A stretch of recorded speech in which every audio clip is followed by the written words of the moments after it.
আজকে দেখাচ্ছি কাঁথা স্টিচের নকশি কাঁথা। নমস্কার বন্ধুরা, কেমন আছেন সবাই? আশা করছি সবাই অনেক ভালো আছেন। আমি অনেক দিন পরে আবারও একটি সেলাই নিয়ে হাজির হলাম।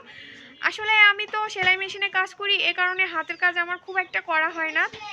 এখন যেহেতু বাবার বাড়িতে আছি, তাই অনেক দিন পরে আবার একটি নকশি কাঁথা আপনাদের মাঝে দেখাবো। তো দেখুন আমার সঙ্গে আমি কেমন করে সেলাই করি। এটা খুব সহজ কাঁথা স্টিচের সেলাই, তো দেখতে থাকুন আমার সঙ্গে।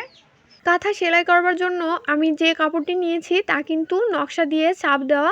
প্রথমে সুচ আর সুতা দিয়ে সেলাইয়ের জন্য তুলে নিচ্ছি। যেখানে সেলাই শেষ হয়েছে সেখানে সুইয়ের মাথাটি তুললে আর সুতার মাথাটা একটু আগের দিকে দিলে সুতা কিন্তু একটু টেকসই হয়, খুলে আসে না। আর এখন একটু ধীরে ধীরে এখান থেকে সেলাই করে নেব যাতে সুতা খুলে না আসে। একদম সহজ। কাঁথার ওপরে কোনো ডাইস দিয়ে আপনার পছন্দ মতো চাপ দিয়ে নিতেও পারেন, আবার কলম দিয়ে এঁকে নিতেও পারেন। তারপরে এভাবে সেলাই করতে হবে। এটি কিন্তু খয়েরি কালারের কাপড়। আমরা গজ কাপড় নিয়েছি। গজ কাপড় দিয়ে কাঁথার আকারে সেলাই করে তারপরে নকশা দিয়ে ছাপ দিয়ে এভাবে কাঁথা সেলাই করছি। আমাদের এলাকায় এই কাঁথাগুলো এখন অনেক বেশি সেলাই করে সবাই। সেলাই সহজ এবং ছাপগুলো দেখতেও খুব ভালো লাগে। সবাই তো আর নকশা এঁকে নিতে পারে না। অধিকাংশ নকশি কাঁথা কিন্তু এভাবেই সেলাই করা হয়। আর সেলাই আপনার নিজের মধ্যে, আপনি চাইলে ডাবল চেন, তারপরে বিভিন্ন ডিজাইনের সেলাই সব কিছুই নিতে পারেন। আর আমরা কাঁথা স্টিচই বেশি করি, এটা খুব অল্প সময়ে হয়ে যায়। আর সেলাই যেখানে শেষ হবে আবার যেখানে শুরু করবেন ওইভাবে নিয়ে নিলে ভালো হয়। বারবার সুতা কাটতে গেলে আরও কাঁথা খারাপ হয়ে যায় আমার মনে হয়। এ কারণে আমরা সুতা না কেটে এইভাবে সেলাই করি। আমার চ্যানেলে যতগুলো সেলাইয়ের ভিডিও আছে মোটামুটি সবাই পছন্দ করছেন, এ কারণে আমি আরও একটি সেলাই দেখাচ্ছি। আমি খুবই ব্যস্ত থাকি, সত্যি কথা হাতের কাজ আমার করার খুব একটা সময় হয়ে ওঠে না।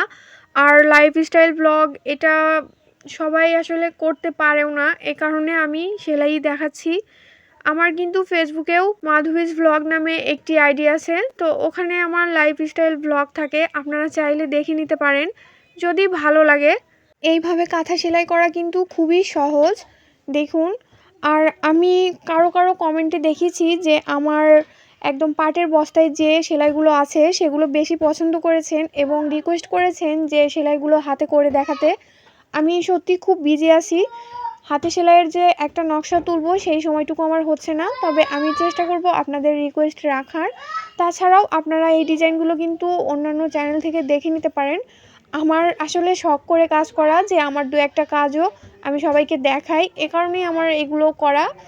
নিতান্তই শখের বশে আমি ইউটিউবে ভিডিও করি, ফেসবুকেও তাই। যখন আমি রেগুলার হব তখন হয়তো বা সফলতা আসবে, কিন্তু আমি রেগুলার হতে পারি না। কিন্তু আমার ইচ্ছে করে আমার কিছু কাজ মানুষের মাঝে প্রেজেন্ট করি। নিতান্তই শখের বশে করতে করতে যখন কেউ রিকোয়েস্ট করে তখন আমার সত্যি খুব ভালো লাগে, ইচ্ছে করে তাদের জন্য কাজ করি। এ কারণে আমি আবার এই সেলাইটি দিলাম।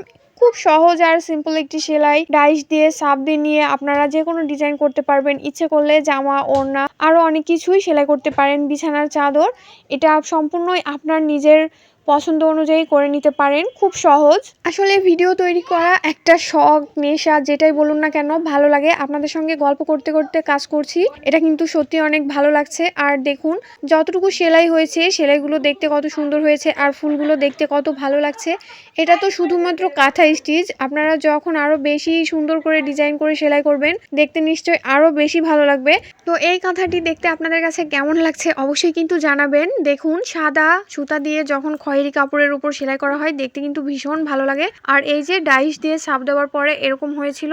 আজ এ পর্যন্তই। ভিডিওটি ভালো লাগলে চ্যানেলটি সাবস্ক্রাইব করে পাশে থাকবেন। অসংখ্য ধন্যবাদ ভিডিওটি দেখার জন্য।